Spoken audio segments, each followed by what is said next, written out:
Hi, this is Catherine Dubberly, the Answer Lady. In this video, I'm going to use Tulip fabric markers to touch up an already painted design. At the same time that these are adding definition and touch-ups, they'll be adding a second, though similar, color so as to add some subtlety to the design. These are really easy and effective to use. It's not quite, but almost, like sketching with a pencil. Have a look. Okay, I am perfecting my paint rolled design. Here's what I'm doing. I'm using these tulip markers to enhance the design. I'm trying to get rid of any areas that you couldn't really see what was going on. What I'm not trying to do is change the fact that the top of the design is darker than the bottom of the design. That was a result of starting my paint roller up there and moving down, and I think that's a feature that I want to keep. Plus, it would be very hard to get rid of. What I am trying to do is get rid of things like this, where you cannot quite see what's going on. So I'm tracing with my marker and enhancing it. And here's how it looks where I've been. I think, as I back off of it, and you can see it all, that you may agree it's an improvement, although I still like that side. So let me set up and you can watch how I do it. Everywhere I see a spot that's a little bit incomplete, I'm shading it in. I'm also doing a little bit of tracing where there's perfectly good ink, fabric paint, because I want to blend the color that I'm using now with the paint color. I didn't find it possible to find a perfect match, and I thought that using two tones, as long as I got them blended in, would add some subtlety.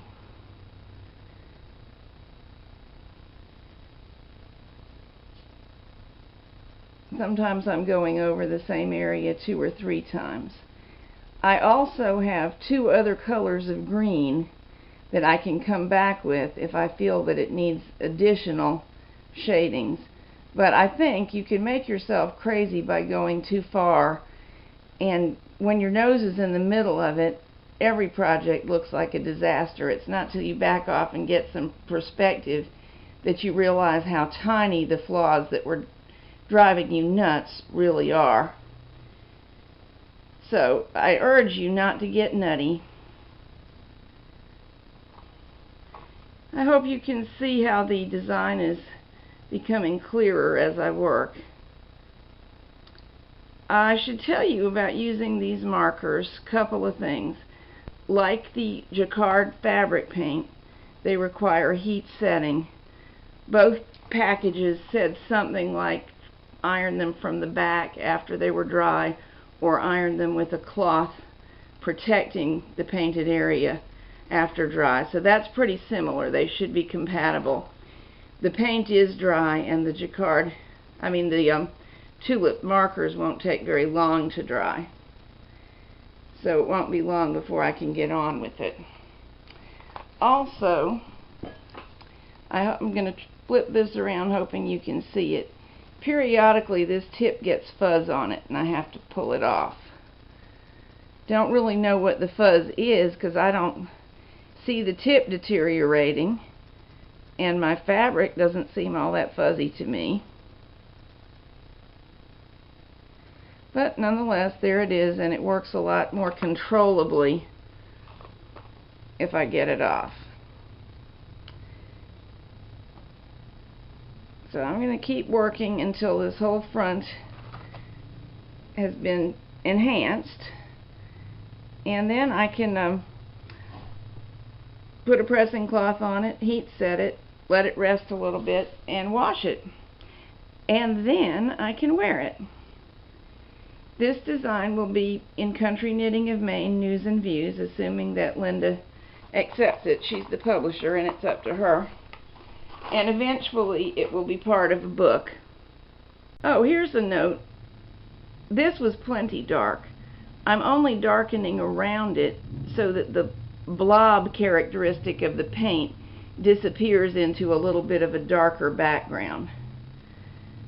I decided that made the look more subtle and graceful wherever there was a heavy paint deposit.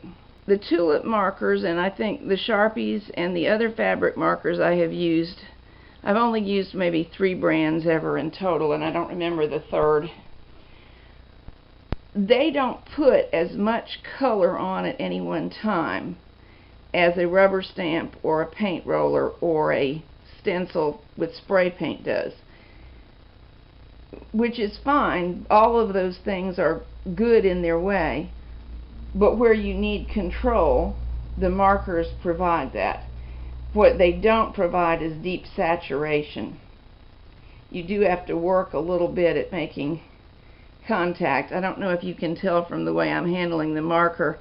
I'm kind of pushing it into the fabric just a little bit so as to make sure that I get good ink coverage. Pushing sounds like it's an aggressive, difficult job, and I am sort of sketching, but I'm just sketching with a little more downward pressure into the fabric than I might normally need to. Alright, I think that does it.